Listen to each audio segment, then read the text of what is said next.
मनोज और प्रेरणा की शादी को अभी 1 साल ही हुआ था। मनोज एक कारखाने में काम करता था, प्रेरणा घर संभालती थी। नमस्ते दोस्तों, मेरा नाम संगीता है और आज मैं एक नई कहानी के साथ आपको ये सुनाने वाली हूँ। एक दिन मनोज शाम को घर आया तो प्रेरणा ने कहा, सुनो जी, आज घर का सामान लेने जाना है। ये सुनकर मनोज बोला, ठीक है, तुम चाय बना लो, पीकर चलते हैं।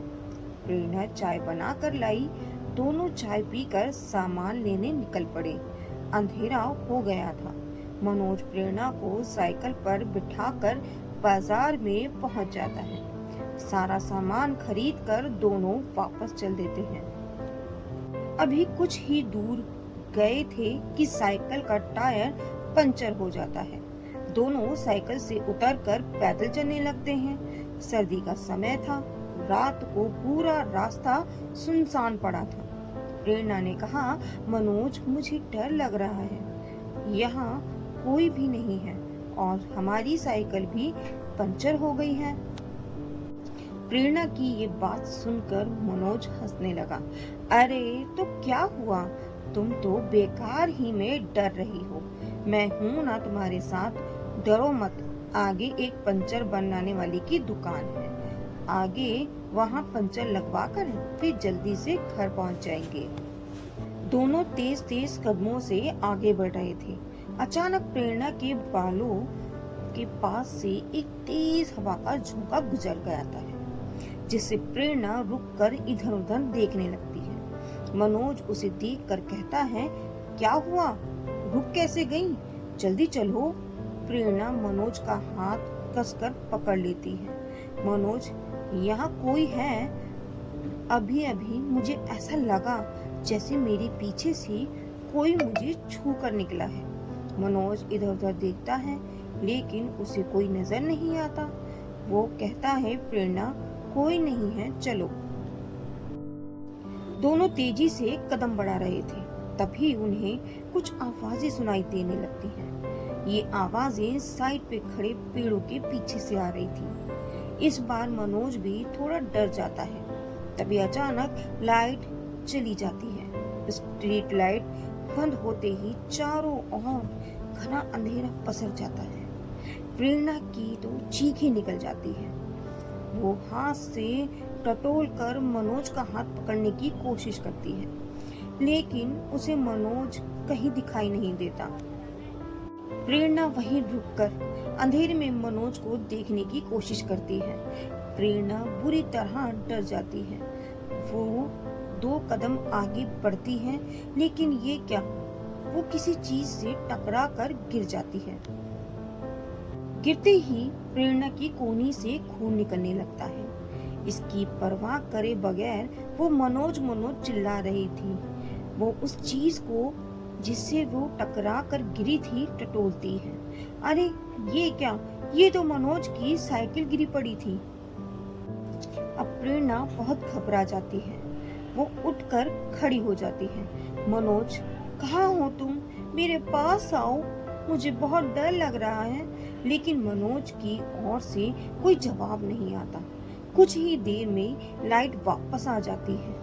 तेज रोशनी में प्रेरणा दिखती है कि उसके पास ही साइकिल गिरी पड़ी थी।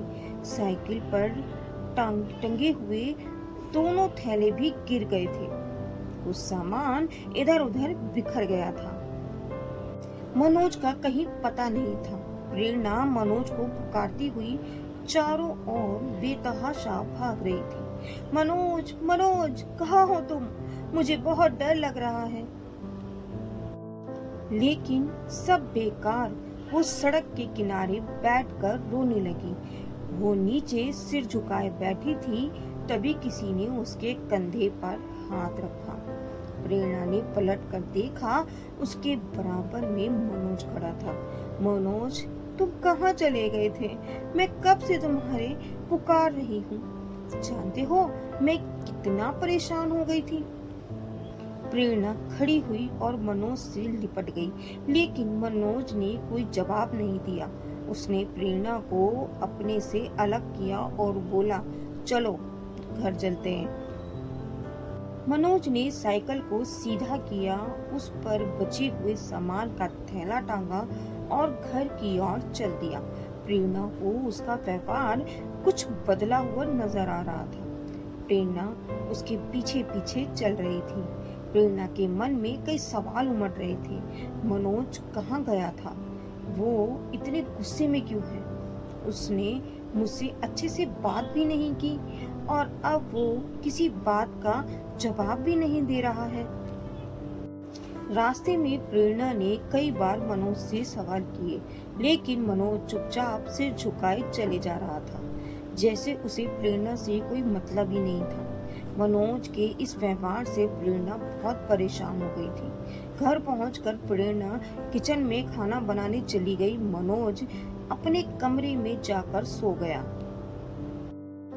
प्रेरणा उसके लिए खाना बनाकर लाई, लेकिन उसने दरवाजा नहीं खोला।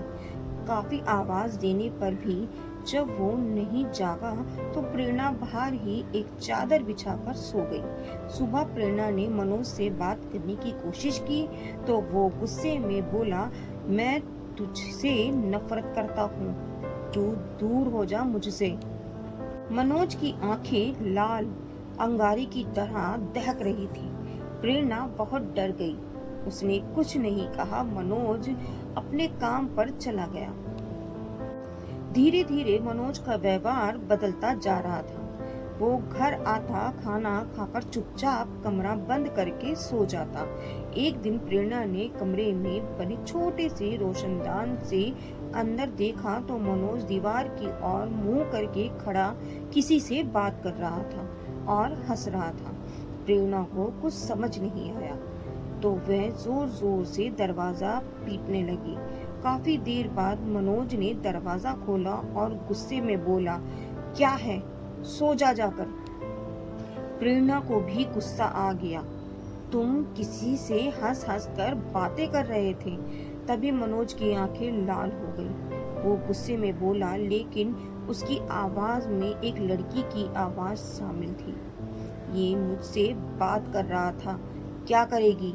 अब ये तेरा नहीं है, इसे मैंने अपने वश में कर लिया है। अपनी जान बचाना चाहती है तो भूल जा इसे और कहीं और चली जा। ये कहकर मनोज अंदर चला गया और जोर से दरवाजा बंद कर लिया। प्रेरणा बहुत डर गई। हे भगवान, इस पर तो किसी प्रेत का साया है। प्रेरणा पूरी रात रोती रही।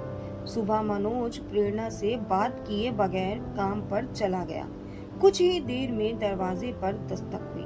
प्रेरणा ने दरवाजा खोला तो सामने मनोज का दोस्त पवन खड़ा था। भाभी जी, मनोज है?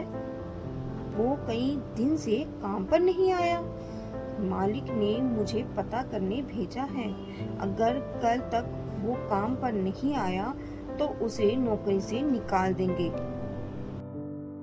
प्रेरणा को तो गहरा धक्का लगा जब उसने कहा, भैया वो कहीं गए हुए हैं, मैं शाम को उनसे बात करूंगी, कल उन्हें काम पर जरूर भेज दूंगी।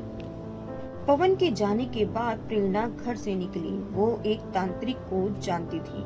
वो उसके पास पहुंच गई। उसने तांत्रिक को सारी बात बताई।